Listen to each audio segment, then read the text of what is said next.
We wanted to make sure you knew who all the Maaser kids were. Thank you all for coming and for all your prayers and support and love. It's been really wonderful to have it. So I'm basically going to be reading this, so bear with me. Dad was born in 1933 in a small village in Orlovo, West Prussia, into a poor, though hard-working farming family. He was a young teen during World War II, in which his father fought and went missing in action. His family had to flee to West Germany when the Russians started gaining ground in Poland. It was the cold of winter when his mother and her 5 children fled by horse-drawn wagon, miraculously escaping the endless bombings, and later settled in Meldorf and Dutton.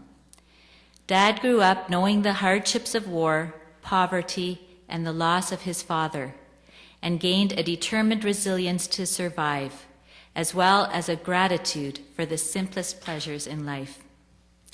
As the oldest child, Dad felt the weight of helping to look after the family.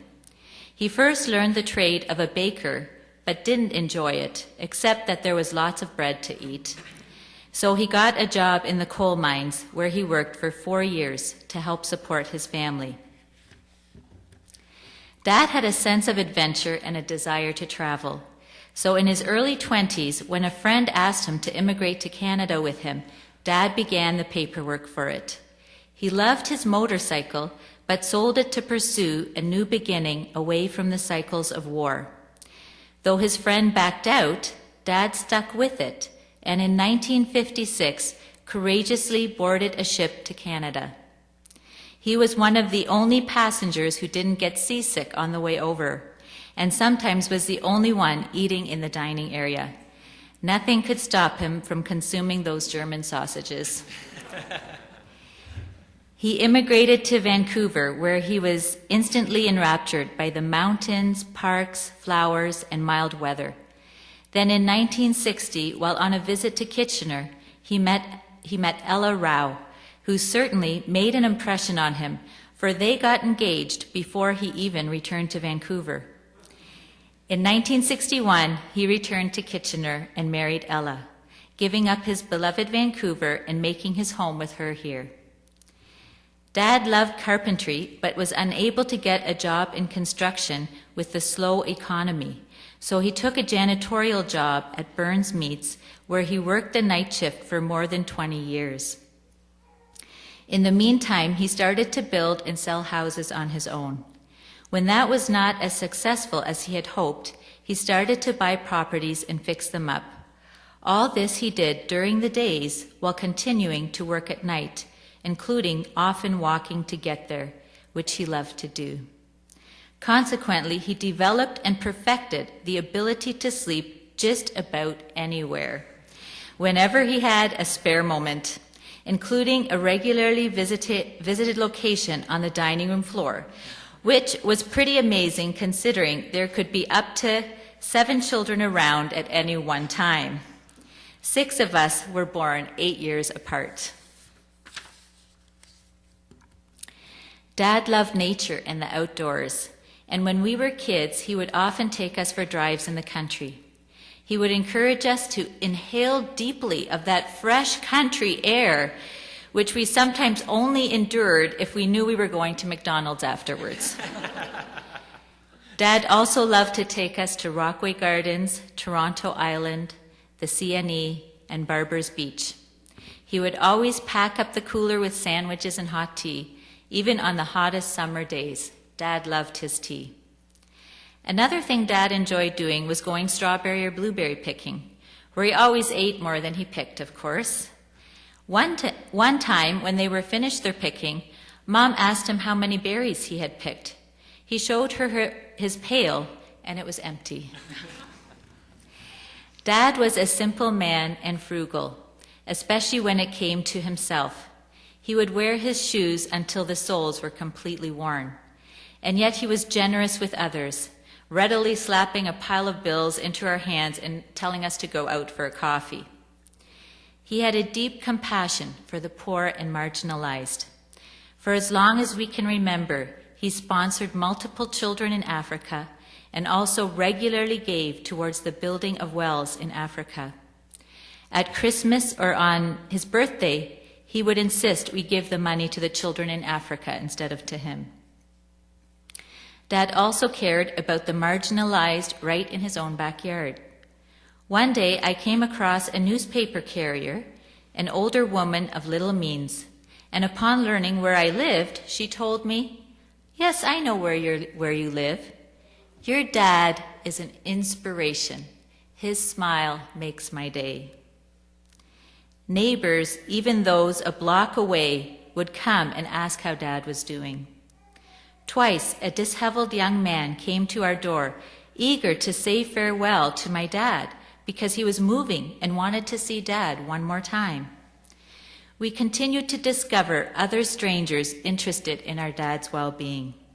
Unbeknownst to us, he had become a friend to many. Dad had a heart to help people. If our neighbors needed help with projects around their house, he would often help them without charge. One set of neighbors he had helped later moved away, and they continued to connect with him through letters. Later, when his health declined, they kept in touch through calls and visits. Even though they lived almost an hour away, they told him that any time he wanted to visit, they would pick him and Mom up and bring them back to their home. Just last Christmas, they sent him a card with a couple of pages affirming what a good man he was and how they were blessed by his life.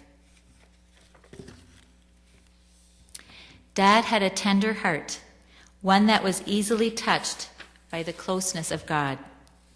I would often hear him praying aloud in his room or in the kitchen.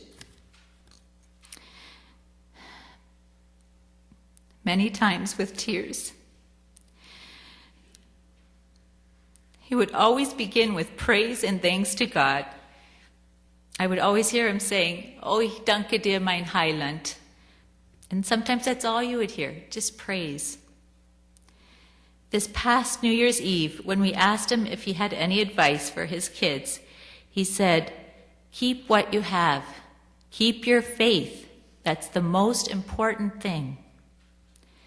Faith in God was very important to Dad, and I know he wanted everyone to respond affirmatively to Jesus' love, just as he had. In his retirement years, Dad loved going often to his favorite places, one of which was the Waterloo Farmers Market. He loved visiting the stockyards, of course, and to sit outside with Mom and with his steaming coffee and apple fritters, just watching people. We could find him and Mom often at home just watching the Lawrence Welk show together, or discussing the latest grocery flyers, or tenderly sharing a cup of black tea to the sounds of the Gaithers. Dad, like a good German, enjoyed keeping busy and naturally relished doing projects around the house. He converted our house into a chalet, complete with a sign saying Brown Gables.